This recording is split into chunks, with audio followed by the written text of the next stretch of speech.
Udah malam kayaknya. Alhamdulillah. Alhamdulillahi wahdah. Sadaqa wa'dah. Wa nasara 'abdah. Wa a'azza jundah. Wa hazamal ahzaba wahdah. Wassalatu wassalamu ala Rasulillah Muhammad ibni Abdillah alladzi la nabiyya ba'da la haula wa la quwata illa billah wa ala alihi wa sahbihi wa man tabi'a hudahu ila yaumil qiyamah. Amma ba'dahu. Alhamdulillah yang kami hormati sama-sama Bapak Ketua RW, Bapak Ketua DKM Masjid Al-Arif yang saya tidak tahu letaknya. Namanya Al-Arif. Arafah tahu, Al-Arif yang tahu. Tapi saya nggak tahu letak masjid ini sampai dijemput di Masjid Al-Manar. Dan juga yang sama-sama kita hormati para ketua RT 1, 2, 3, 4, 5, 6, 7, 8. Kalau langsung 12 selesai, Bu. Habis. Sampai RT 12. Semoga Allah subhanahu wa ta'ala menjaga mereka para pemimpin kita dari segala penyakit dan mara bahaya. Dan semoga setiap langkah dan amal perbuatannya senantiasa diridhai oleh Allah subhanahu wa ta'ala. Dan Allah panjangkan umurnya, diberikan rezeki yang banyak dan berkah oleh Allah subhanahu wa ta'ala. Tak terkecuali Bapak dan Ibu, hadirin hadirat, dan para remaja idaman kita semua, calon pemimpin bangsa yang akan datang. Semoga Allah bimbing mereka untuk menggantikan Bapak dan Ibu. Mereka nanti menggantikan kita. Saat ini mereka pemuda, nanti mereka jadi bapak. Saat ini mereka jadi pemudi, nanti mereka jadi ibu. Masya Allah, maka kita patut bersyukur malam ini. Bersyukur kepada Allah subhanahu wa ta'ala. Tatkala yang lain itu melakukan amal perbuatan yang lain yang kita tidak tahu, tapi kita diberikan nikmat oleh Allah subhanahu wa ta'ala, bisa melakukan amal perbuatan baik, itu merupakan nikmat dari Allah subhanahu wa ta'ala. Kalau kita melihat orang melakukan perbuatan buruk, itu musibah. Na'udzubillahi min. Apa kata Allah subhanahu wa ta'ala? Apa, Bu? Oh, apa, Bu? Apa, Pak? Apa, Pak? Laqad khalaqnal insana fi Laqad khalaqnal insana fi. Bukan itu, yang lain. Laqad khalaqnal insana fi kabad. Biasanya kan laqad khalaqnal insana fi ahsani taqwim. Oh, itu sudah. Ini ada lagi, laqad khalaqnal insana fi kabad. Laqad, sungguh khalaqna, kami telah ciptakan. Jadi Allah itu sampai menggunakan kalimat taukid, nggak main-main. Benar-benar Allah telah menciptakan manusia fi kabad, dalam keadaan susah, dalam keadaan susah payah, dalam keadaan letih. Manusia Allah ciptakan dalam keadaan susah. Manusia Allah ciptakan dalam keadaan payah. Kalau ada makhluk Allah diciptakan tidak pernah merasakan kepayahan, bukan manusia. Sering bapak dan ibu itu melihat seorang pemain bola, begitu dia lari terus ke sana kemari. Apa kata kita? Tenaga kuda. Loh, itu kan bukan tenaga manusia. Kenapa? Seolah-olah dia tidak punya rasa capek, gitu. Jadi yang merasakan capek siapa? Manusia. Itu manusia oleh Allah Subhanahu wa taala, diciptakan oleh Allah Subhanahu wa taala dalam keadaan capek, lelah, payah. Tetapi coba perhatikan, yang ibadah capek bukan? Oh, saya diem, bapak diem, ibu diem. Ayo, yang ibadah capek, yang olahraga capek, yang kerja tidur capek, maksiat capek, orang maksiat pun juga capek. Jadi selagi dia itu menyandang sebagai manusia, amal perbuatan apapun yang dilakukan oleh manusia, manusia akan merasakan capek. Tapi beruntunglah kita yang oleh Allah Subhanahu wa taala diberi karunia, capeknya kita dalam beribadah kepada Allah Subhanahu wa ta'ala. Jadi nggak usah menyesal capek dengerin pengajian. Wow, nggak dicatat oleh malaikat, nggak dicatat sebagai amal baik. Itu nggak usah mengeluh. Kalau bilang saja boleh, tapi ngeluh nggak boleh. Pengajian capek, nggak usah. Nah, ini satu keuntungan nikmat yang tidak Allah berikan kepada orang lain. Gitu? Apa itu kenikmatan itu? Kenikmatan kita diberikan kesempatan untuk berkumpul di rumah Allah, mengkaji ayat-ayat Allah Subhanahu wa ta'ala. Itu nikmat. Kalau nikmat patut disyukuri enggak? Kalau syukuran itu berarti ada makanan, ada minuman biasanya itu, dan makanannya itu luar biasa. Biasanya kalau syukuran, diundang syukuran rumah saya. Kenapa? Mau pergi haji itu kan, pulang dibawain berkat. Isinya kan banyak, ada telur, ada daging, ada ayam kan gitu. Jadi kalau ibu bapak merasa saat ini duduk ini merupakan nikmat dari Allah, mana syukurannya? Masa pemuda yang suruh berikan uang ibu yang dapat nikmat? Iya kan? Itu. Jadi nggak usah kita itu merasa iri dengan mereka. Mereka juga merasakan capek, kita pun juga capek. Tapi capeknya kita dalam beribadah kepada Allah Subhanahu wa ta'ala. Bisa difahami, Bu? Tinggal dipilih, kita mau capek dalam ibadah atau kita mau capek dalam maksiat.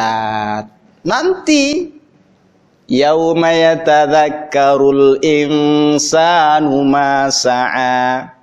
Yauma, satu hari. Hari apa itu? Hari kiamat. Orang yang linglung, lupa, obatnya itu hari kiamat sembuh. Gitu kan? Kita kadang lupa, gitu. Kok kemarin nggak ke rumah saya? Lupa, gitu kan? Kamu belum bayar hutang, masa? Iya, oh maaf lupa, itu kan? Itu kamu belum sholat, apa iya? Iya, oh lupa, belum sholat, begitu. Kamu kok belum nikah? Itu udah, itu lupa belum nikah, loh itu. Ini bapak dan ibu yang dimuliakan Allah Subhanahu wa ta'ala. Pada hari kiamat, dan Allah katakan yauma, tidak ada alif lamnya. Artinya apa? Kiamat itu tidak ada yang tahu. Tidak ada yang tahu kapan datang. Itu kenapa sih Allah itu punya kiamat, tapi Allah tidak memberitahukan kapan kiamat itu terjadi. Bahkan Nabi pun juga tidak mengetahui. Kalau kiamat itu diketahui oleh kita, maka yang terjadi adalah orang akan melakukan kemaksiatan semau-maunya. Kapan kiamat? 2020. Wah, ayo, belum 2020, ayo maksiat. Maksiat dulu, betul. Tapi kalau tidak dikasih tahu kapan kiamat terjadi, khawatir jangan-jangan besok kiamat. Nanti kalau besok kiamat begitu, aku pernah melakukan perbuatan dosa. Ingat, sekarang lupa kalau dulu pernah berdosa. Tapi kalau kiamat, segala yang pernah kita lakukan itu akan timbul dalam pikiran kita. Yauma yatadzakkarul insanu ma sa'a. Apa enggak takut itu? Aku dulu pernah pacaran. Atau yang muda-muda itu hati-hati. Gitu. Saya enggak pernah pacaran. Ketemu istri langsung nikah. Ceritanya saat itu mau lamaran. Kata istri, langsung saja. Kenapa? Saya Senin besok harus berangkat ke Bandung. Kalau masih meminang nanti berangkatnya sama siapa begitu. Langsung saja nikah gitu. Jadi malam pertama di atas bis, di atas kapal. Itu enggak di pelaminan. Ustaz curhat, enggak, udah selesai itu aja. Apalagi di syuting ini nanti masuk YouTube gimana saya ini? Ini Bapak Ibu yang dimuliakan Allah Subhanahu wa taala. Jadi Allah sampaikan, yauma yatadzakkarul insanu ma sa'a. Manusia akan tahu, ingat kembali apa yang pernah dilakukan waktu di dunia. Itu ayat kedua yang saya sebut. Pertama apa kedua? Pertama apa kedua? Lupa kan? Masih di dunia, nanti kalau di akhirat baru ingat begitu. Gitu. Nah, ini firman Allah Subhanahu wa taala untuk kita. Gitu? Yang kedua, yang pertama itu kan manusia diciptakan dalam keadaan susah. Yang kedua, nanti di akhirat orang-orang yang lupa waktu di dunia nanti dia ingat kembali. Apa enggak malu kita? Itu pada hari kiamat, kemudian kita ingat, waduh dulu saya enggak sholat, sayang sekali. Iya ya, dulu saya dikasih hidup di dunia, begitu. Kenapa saya tidak beramal baik, gitu? Ingat kembali, saya pernah mencuri, ingat kembali dia. Saya pernah korupsi, tahu dia. Diingatkan oleh Allah, yauma yatadzakkarul insanu ma sa'a. Itu tentang kiamat. Masih ada ayat yang lain. Itu enggak cukup umur kita untuk mengkaji ayat-ayat Allah Subhanahu wa taala. Paling 15 menit lagi Bapak Ibu sudah capek. Udah Ustaz gitu. Udah ya? Udah 2 ayat yang saya sampaikan. Ya, nanti akan saya tes Bapak Ibu ingat atau enggak. Kalau enggak ingat enggak apa-apa karena masih belum di akhirat. Berikutnya Bapak dan Ibu yang dimuliakan Allah Subhanahu wa taala, muslim dan kemerdekaan. Saya enggak ngalami zaman penjajahan. Tapi setahu saya itu waktu itu saya kelahiran 75. Udah 44 tahun. Kelihatannya jangan lihat casingnya. 75 Ibu dan Bapak. Udah tua, jangan dikira masih muda. Itu. Jadi saat itu mungkin yang lain apalagi bapak-bapak kita itu mengalami juga. Itu. Apalagi di zaman perjuangan, zaman penjajahan. Listrik apa ada kayak gini? Jalanan apa ada yang aspal bagus? Di kampung-kampung itu kan hujan jalan becek, nonton TV tidak ada TV, hiburan susah, listrik tidak ada. Kenapa? Zaman penjajahan enak atau tidak? Tidak enak. Jadi hidup dalam penjajahan itu tidak enak. Gitu. Jadi mereka orang-orang tua kita itu yang sempat hidup di zaman penjajahan tidak enak. Makan roti kayak kita saat ini nggak bisa. Nasi saja susah. Bapak Ibu pernah makan nasi jagung? Enak ya. Zaman itu nasi jagung. Zaman itu juga nasi itu yang dari apa? Ketela pohon itu tiwul. Apa Pak? Gaplek. Lah itu tiwul gaplek. Itu makanan. Kenapa? Masih di awal-awal kemerdekaan, apalagi di zaman penjajahan. Bisa mengadain pengajian seperti ini dengan aman dan nyaman. Ya iya, Pak RW bisa-bisa ditangkap sama penjajah. Kok berani-beraninya kamu memberi izin untuk pengajian? Begitu. Nah, karena umat Islam saat itu merasakan begitu susahnya untuk pengajian, untuk ibadah, untuk bisa memenuhi kebutuhan hidup, untuk mencapai kesejahteraan itu susah. Tuh, itu kata orang tua kita yang ikut perjuangan. Ayah saya juga pejuang, maka dapat santunan veteran. Veteran, mantan pejuang. Itu. Jadi mereka itu berusaha untuk mengusir penjajah. Ini anak muda dengarkan. Tujuannya apa? Supaya bisa melaksanakan ibadah dengan baik. Itu. Supaya bisa sholat dengan baik. Tidak lagi pas sholat terus kemudian penjajah datang ditembaki itu. Kalau zaman penjajahan nggak bisa, harus cepet-cepet. Makanya ada namanya sholat khauf, sholat dalam peperangan. Orang tua kita itu yang berjuang mengusir penjajah, itu pun juga merasakan hidup di zaman penjajah tidak enak, ibadah itu susah, mencari ilmu untuk tafaqquh fiddin itu susah. Tafaqquh fiddin. Liyatafaqahu fiddin. Itu. Jadi harus ada kata Allah Subhanahu wa taala, kalian berperang jangan ikut berperang semua. Ada sebagian itu yang tafaqahu fiddin. Tafaqquh fiddin, orangnya nanti disebut faqih. Apa artinya? Al-fahm ad-daqiq. Orang yang memiliki pemahaman agama Islam secara sempurna. Itu punya namanya tafaqquh fiddin. Jadi memahami agama Islam dengan sempurna, dengan sebaik-baiknya, itu adalah tafaqquh fiddin. Dan itu penting Bapak dan Ibu. Tafaqquh fiddin itu. Apa kata Nabi SAW? Ini adalah kebiasaan para ahli ilmu di zaman dahulu. Kitab Riyadhus Shalihin itu dikarang oleh Imam Nawawi. Itu biasanya misalnya bab apa, ikhlas misalnya, itu yang disebutkan pertama itu bukan pendapat ulama,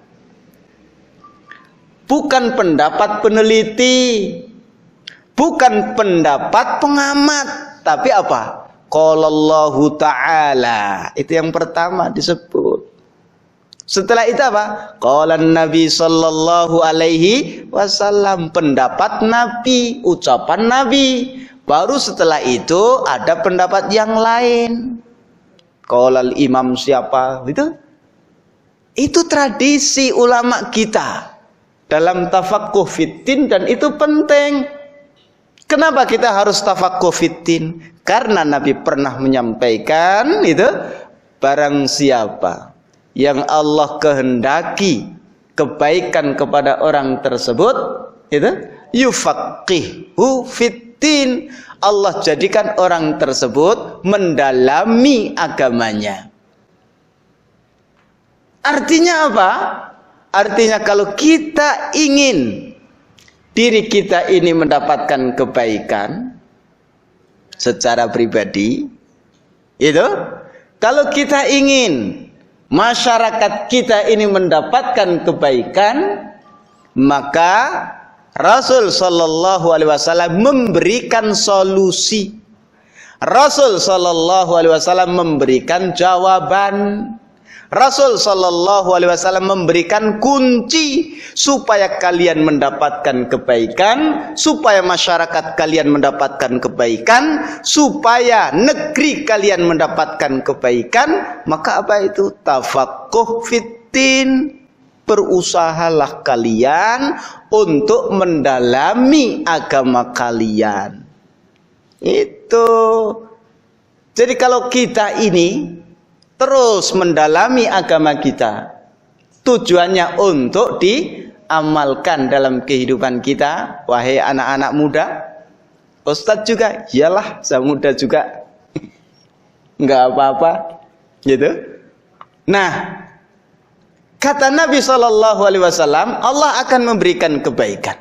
May yuridillahu bihi khairan yufaqihu fiddin. Hadis riwayat siapa Ustaz? Kewajiban para pemuda untuk mencari siapa yang meriwayatkan hadis tersebut. Nah, nanti dicari. Yaitu, jadi penting tafaqquh fiddin itu. Kenapa? Sabilul khair. Jalan untuk mendapatkan kebaikan. Al-khairiyah. Kebaikan. Itu. Dan ini yang menyampaikan Rasul sallallahu alaihi wasallam.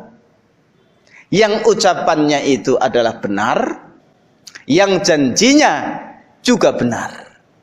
Karena beliau menyampaikan dari Allah Subhanahu wa taala, bukan menyampaikan dari ucapannya sendiri. Maka tatkala saat itu 15 hari firman Allah tidak turun kepada Nabi Muhammad sallallahu alaihi wasallam. Asbabun nuzul surat Ad-Duha. Wad-duha wal laili ma wanta'aka rabbuka.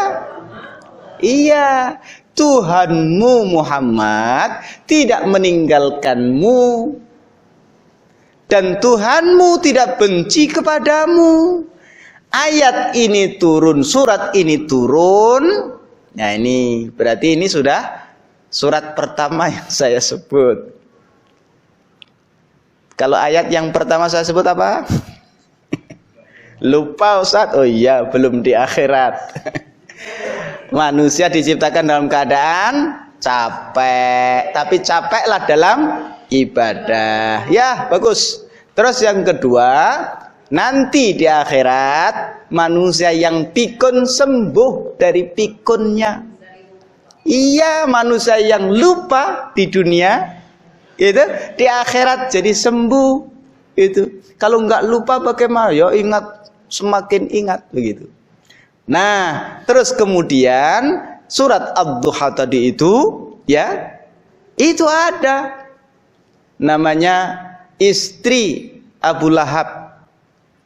Muhammad, setanmu tidak datang kepadamu, Tuhanmu marah kepadamu. Sudah nunggu Al-Quran itu tidak turun, ucapan ini menyakitkan sekali Nabi SAW. Maka pembelaan Allah turunkan dengan menurunkan ayat tersebut. Surat Ad-Duha ini Allah jawab, itu tidak, Tuhanmu tidak meninggalkanmu, Tuhanmu tidak benci kepadamu. Buktinya apa? Tuhanmu menurunkan Al-Quran kepadamu, dan itu menjadi bukti bahwa Al-Quran bukan dari diri Nabi Sallallahu Alaihi Wasallam. Kalau dari diri Nabi, bisa setiap hari menyampaikan. Tapi ketika Al-Quran itu dari Allah, 15 hari, 12 hari satu riwayat, 20 hari riwayat yang lain menyampaikan, wahyu tidak turun, itu menunjukkan bahwa Al-Quran bukan dari Muhammad. Makanya Al-Walid bin Al-Mughirah, orang yang benci dengan Islam di awal-awal Islam itu, ketika dikatakan, oh Al-Quran ini itu bukan dari Tuhan. Al-Quran ini dari Muhammad, kata orang-orang kafir. Al-Walid bin Mughirah itu mengatakan, kenapa memang bahasanya indah Al-Quran itu. Jadi Muhammad pinter, dia seorang sastrawan. Gitu. Dikatakan syair, penyair Nabi kita Muhammad sallallahu alaihi wasallam. Al-Quran yang dibacakan dianggap oleh orang kafir sebagai bait-bait syair, puisi, pantun. Jadi indah bukan pantun itu? Indah bukan? Oh, nggak bisa jawab, biasa jawab sendiri, indah. Iya kan, bahasanya puitis, bagus atau tidak? Bagus, ya bisa jawab sekarang, alhamdulillah. Bagus. Jadi Al-Quran diakui oleh orang kafir saat itu, gitu, bahwa Al-Quran bahasanya indah, puitis. Maka mereka mengatakan, oh ini bikinan Muhammad sama dengan bikinan ahli syair kita. Kata Al-Walid bin Mughirah, tidak. Aku tahu para penyair, aku tahu teori bikin sastra itu, bikin syair itu tahu. Dan yang disampaikan oleh Muhammad aku dengar sendiri, itu bukanlah bait-bait syair, bukan pantun. Padahal dia tidak beriman itu. Jadi Al-Quran bahasanya indah. Kita senang mendengarkan kalimat-kalimat yang indah. Misalnya Dul Sumbang cerita tentang taubat. Nah, apa itu? Sajadah itu hamparan Dina gitu. Hamparan wah, udah saya tanya itu aja Bu. Yang lainnya nggak tahu itu. Itu kan sumujud pasrah kan gitu itu. Itu Dul Sumbang saja itu taubat ahli ibadah, masa kita enggak? Itu kan tuh. Nah, satu dikatakan syair. Terus Al-Walid bin Mughirah itu pun juga mengkanter ucapan orang-orang kafir. Dikatakan bahwa Al-Quran itu mantra-mantra sihir. Dikatakan apa? Sahir. Wala biqauli syair qalilam ma tadhakkarun. Wala biqauli kahin. Kahin. Sahir itu. Itu kan tukang sihir. Kalau tukang sihir mengucapkan mantrana bisa mempengaruhi orang lain, berarti mereka itu mengakui bahwa Al-Quran itu bisa mempengaruhi orang lain. Tapi kata Al-Walid bin Mughirah, iya, Al-Quran itu bisa mempengaruhi orang lain, tapi Al-Quran bukan keluar dari dukun dan tukang sihir. Al-Quran bukan mantra-mantra dukun. Loh itu? Nah ini pengakuan mereka. Lah terus benar Al-Quran ini dari Tuhan, dari Allah subhanahu wa ta'ala, bukan dari diri Muhammad sallallahu alaihi wasallam. Ini. Oleh karena itu para pemuda, bapak dan ibu kaum muslimin muslimat, sungguh kita ini saat ini sudah dimerdekakan oleh Allah subhanahu wa ta'ala. Yang saya sampaikan ketika khutbah Idul Adha kemarin itu mengantarkan surat Al-Maidah. Jangan mau dibohongi dengan surat enggak bohong. Jadi kasus lagi nanti. Itu apa kata Allah dalam surat Al-Maidah tersebut? Cerita tentang Nabi Musa. Nabi siapa Bu? Nabi Musa. Nabi Musa alaihissalam. Yang dihadapi siapa? Fir'aun. Seorang raja. Yang kalau kita renungkan di surat An-Nazi'at, Allah katakan, hal ataka hadithu Musa idh nadahu rabbuhu bil wadil muqaddasi tuwa. Sudah sampai cerita Nabi Musa kepadamu wahai Muhammad. Apa itu?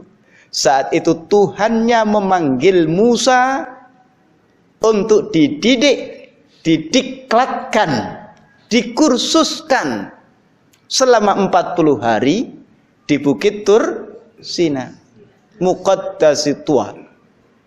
Setelah dididik, didiklatkan, sudah lulus, itu terus diberi tugas calon pemimpin, anak-anak muda mau jadi RW harus diklat dulu.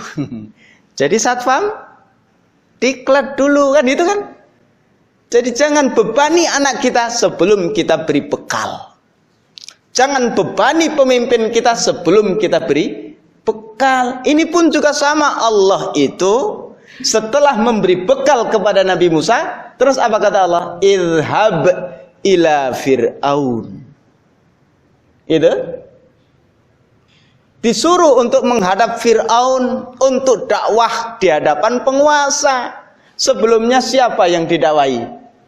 Bani Israel, rakyat. Itu kan? Nah, untuk menghadap penguasa, Allah juga tahu ya, ini pendidikan dalam kehidupan kita Bapak dan Ibu. Maka sering saya katakan, Al-Quran itu merupakan kurikulum kehidupan kita kalau kita ingin sukses dan berhasil dalam hidup ini. Itu Al-Quran, kurikulum. Iya, kurikulum. Iya kan? Mau bisa jahit ada kurikulumnya enggak? Ada. Ujian lulus. Mau jadi sarjana teknik, ada kurikulumnya. Itu untuk menjadi insinyur itu, untuk menjadi dokter ada. Kalau dia mengikuti kurikulum itu dengan baik, maka dia akan mendapatkan apa yang dia cita-citakan. Manusia ini pun juga sama. Kurikulum kehidupannya itu adalah Al-Quran. Kalau diikuti dengan baik, insya Allah. Gitu. Maka setelah Allah didik Musa alaihissalam itu, ya, dididik dengan baik, dibekali dengan baik, dakwahnya bukan hanya level biasa, meningkat. Maka setelah ini belajar pengajian ini, itu seorang muslim ini harus meningkat. Nggak boleh sama dengan sebelum pengajian. Nggak mau saya. Ustadz juga seperti itu. Iya, itu. Ya kan bertambah ilmu. Berarti kan harus bertambah amalnya. Lebih baik, begitu. Nah, makanya di situ munculnya apa? Idhab ila Fir'aun.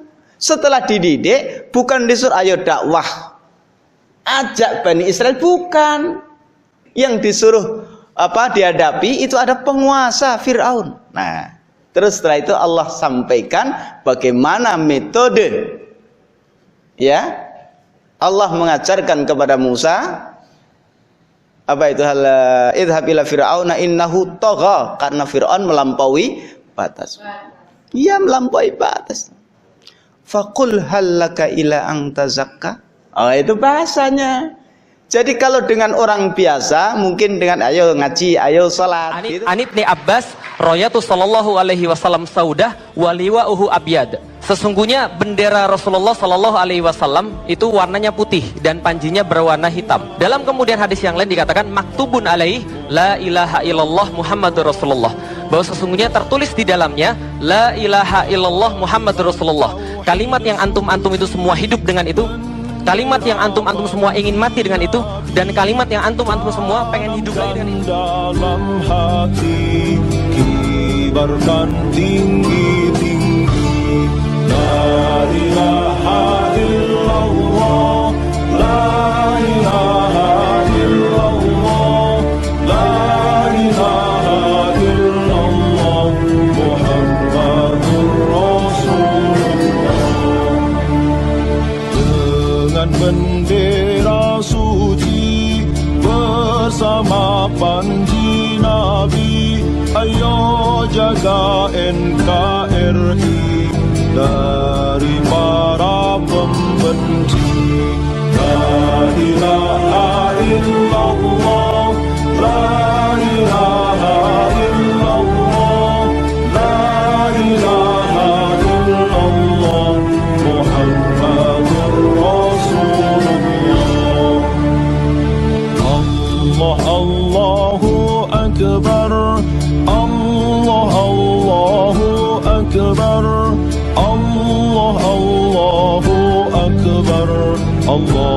أكبر ولله الحمد.